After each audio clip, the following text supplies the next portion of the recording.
अस्सलाम वालेकुम दोस्तों, कैसे हो? उम्मीद है कि सब खैरियत से होंगे। अल्लाह आप लोगों को ऐसे ही खुश रखे। अंग्रेजी में एक कहावत है कि आप किसी को कामयाबी का रास्ता तो दिखा सकते हैं मगर कामयाब नहीं करा सकते। मुझे एक बहुत बड़े बिजनेसमैन, एक बिलियनियर का एक इंटरव्यू पढ़ने का इत्तेफाक हुआ। उस इंटरव्यू में उन्होंने बहुत सारी दिलचस्प और इंटरेस्टिंग बातें कही। हो सकता है कि उनकी बातों से आप लोगों को इत्तेफाक ना हो और बहुत सारे लोग उनकी बातों पर इत्तेफाक भी करें। उन्होंने अपनी जिंदगी का तजुर्बा शेयर किया।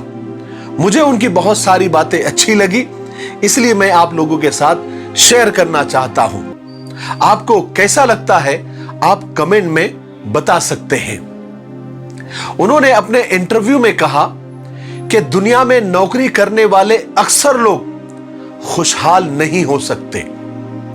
इंसान की माशी, तिजारती और व्यवहारिक जिंदगी तब शुरू होती है जब वो अपने खुद का काम, खुद की तिजारत और खुद का बिजनेस जब वो शुरू करता है, तब उसकी माशी, तिजारती और व्यवहारिक असल जिंदगी शुरू होती है। और उन्होंने एक दूसरी बड़ी अजीब बात कही। उन्होंने कहा कि तरक्की का और कामयाबी का तालीम से कोई ताल्लुक नहीं है। अगर तालीम से रुपया कमाया जा सकता तो आज दुनिया का हर प्रोफेसर अरबपति होता। इस वक्त दुनिया में 950 अरबपति है। उनमें से कोई भी प्रोफेसर या माहिर तालीम शामिल नहीं है। दुनिया में हमेशा दरमियाने पढ़े लिखे लोगों ने ही तरक्की की है, क्योंकि ये लोग वक्त की कद्र और कीमत को समझते हैं। ये लोग डिग्रियां हासिल करने के बजाय तालिबे इल्मी के दौर में ही, यानी पढ़ाई के दौर में ही कारोबार शुरू कर देते हैं। अपना खुद का बिजनेस छोटा मोटा क्यों नहीं होता, शुरू कर देते हैं। कामयाबी इनको कॉलेज और यूनिवर्सिटी के बजाय कारखानों या मंडियों की तरफ ले जाती है। वो कहते हैं कि मैं जिंदगी में कभी कॉलेज नहीं गया और मेरी कंपनी में इस वक्त आला तालीम याफ्ता, एजुकेटेड और डिग्री होल्डर 30,000 मर्द और औरतें काम करते हैं। ये सारे लोग मुझसे तालीम याफ्ता, मुझसे स्किल, अकल और दिमाग में मुझसे कई गुना बेहतर है, लेकिन इनमें नौकरी छोड़ने का हौसला नहीं है, हिम्मत नहीं है। उन्हें अपनी सलाहियतों पर एतबार और भरोसा नहीं है। अगर कोई शख्स मेरे लिए काम कर सकता है तो वो अपने लिए भी तो काम कर सकता है। बस जरा सा हौसला और हिम्मत चाहिए। याद रखें, दुनिया में हर चीज का मुतबादिल और अल्टरनेट मौजूद है, लेकिन मेहनत का कोई अल्टरनेट और मुतबादिल नहीं है। दुनिया में निकम्मे लोगों के लिए कोई जगह नहीं है, कोई जायपना नहीं है, लेकिन काम करने वालों के लिए सारी दुनिया खुली पड़ी है। उनका इंटरव्यू और उनकी सारी बातें पढ़कर मैंने सोचा कि जो लोग खुद कुछ नहीं कर सकते वो दूसरों को भी रोकते हैं, और जो लोग खुद कुछ कर जाते हैं वो दूसरों को भी कहते हैं कि आओ मिलकर करें। याद रखें, नाकामी काम में नहीं, नाअहल और निकम्मे लोगों में होती है। अब फैसला आपका है कि नाकाम लोगों की माननी है या जो कामयाब हो गए हैं या जो काम करने का हौसला और हिम्मत बढ़ाते हैं उन लोगों की माननी है। फैसला आपका है। आप चाहे तो शरीयत को पढ़ लीजिए, कुरान और हदीस को पढ़ लीजिए। इस्लाम ने नौकरी को नहीं, तिजारत और बिजनेस को बढ़ावा दिया है, हौसला दिया है। हुजूर पाक सल्लल्लाहु अलैहि वसल्लम ने फरमाया कि रिस्क के 10 हिस्से हैं, उसमें 9 हिस्से फकत तिजारत और बिजनेस में हैं। आप सल्लल्लाहु अलैहि वसल्लम ने खुद तिजारत की है, खुद बिजनेस को पसंद किया है। यहां तक कि नबियों ने भी तिजारत ही की है और तिजारत और बिजनेस को ही पसंद किया है, नौकरी को नहीं। हजरत आदम अलैहिस्सलाम खेती बाड़ी किया करते थे। हजरत इदरीस अलैहिस्सलाम सिलाई का काम किया करते थे।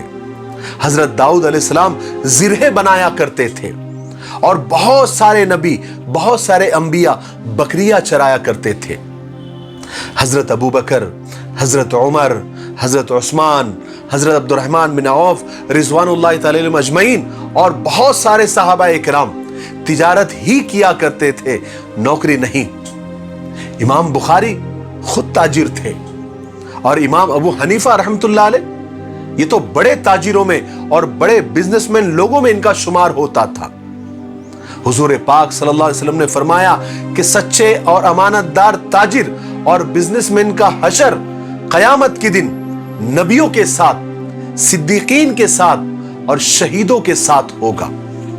ایک سوال جب حضور سے کیا گیا کہ سب سے پاکیزہ کمائی کون سی ہے، تو آپ صلی اللہ علیہ وسلم نے فرمایا کہ اپنے ہاتھ کا کام اور صحیح طریقے پر تجارت اور بزنس، یہ سب سے پاکیزہ کمائی ہے۔ قرآن مجید میں کم سے کم 32 جگہ پر زکوٰۃ دینے کا حکم آیا ہے اور اس کی ترغیب بھی دی گئی ہے۔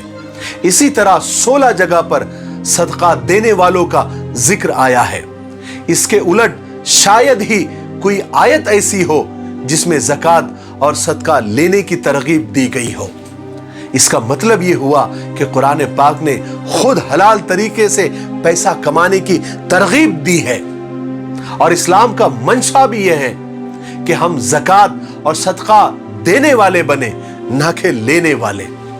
اسی لیے رسول پاک صلی اللہ علیہ وسلم نے ارشاد فرمایا کہ لینے والے ہاتھ سے دینے والا ہاتھ زیادہ بہتر ہوتا ہے۔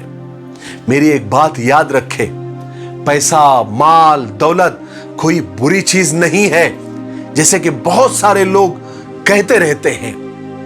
قرآن پاک نے حلال مال کو خیر اور اللہ کے فضل سے تعبیر کیا ہے، جس کا معنی اچھی اور بھلی چیز ہے، بس شرط یہ ہے کہ وہ حلال ہو، کسی کا حق مار کر نہ ہو۔